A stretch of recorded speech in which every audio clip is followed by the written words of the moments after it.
Today, I'm going to talk about Drop the should, ease the anger. You don't get angry because you have a bad temper. You get angry because of a thinking habit. Change the habit, and your temper softens. The habit hides in one word: should. He should understand me. She shouldn't talk like that. Life should go smoothly. I shouldn't be dealing with this. Most blow-ups start there. Reality takes one road, your should points to another, and the collision lights the fuse. Disappointment, resentment, then heat, as if the world is pushing against you. Psychology calls this an irrational belief, a rigid standard you place on people and events. The standard lives in your head, not in reality. So the moment someone misses your invisible script, anger erupts. Wanting respect is healthy. Insisting that reality must obey your blueprint is the trap. The world doesn't run on should. You think people should always be gentle. Some were raised blunt. You think your parents should get you, yet some days you barely get yourself. You think you should be further along. Every life runs on a different clock. Should sounds like striving, but it often hides a need to control others, circumstances, and yourself. When life refuses to obey, anger shows up to force compliance. The cost is high. Should drains happiness. You grow more sensitive, more critical, more isolated. No one is perfect, and no one can live by your private script. The tighter you grip should, the harder it is to let others in, and the harder it is to forgive yourself when you fall short. So what can you do instead of exploding? Release pressure before it erupts. Notice the source. Ask, am I clinging to a should? Should they already know what I need? Should this be over by now? Am I scolding myself with I shouldn't fail? Naming the should loosens its grip.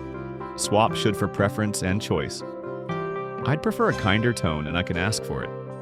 I'd like this to be easier and I can take the next step anyway. I wish I were further along and I can keep working at my pace. Preference tells the truth without turning reality into a fight. It opens the door to action.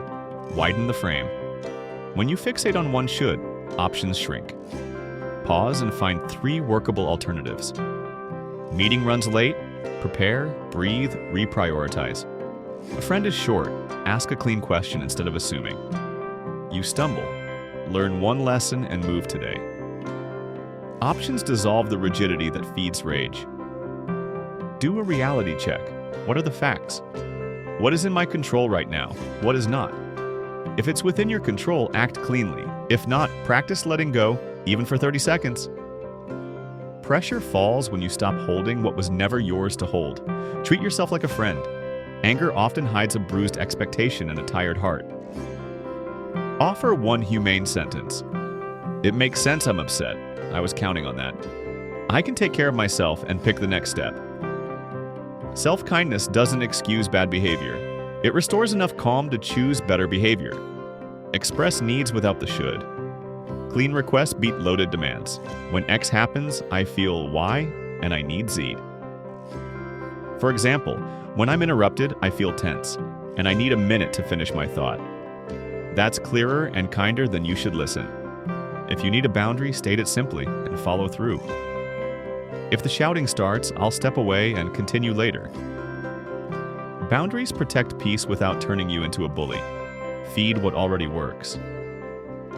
Gratitude isn't pretending, it's noticing steady supports that don't depend on should. A glass of water, a helpful colleague, a small task finished. These micro moments counter the brain's hunt for violations of your script. Real emotional stability isn't permanent calm. It's the ability to feel a surge and still steer. Notice the should, choose a preference, voice a need, or set a boundary before the volcano blows. Not every should deserves your fury. Fury rarely builds the life you want.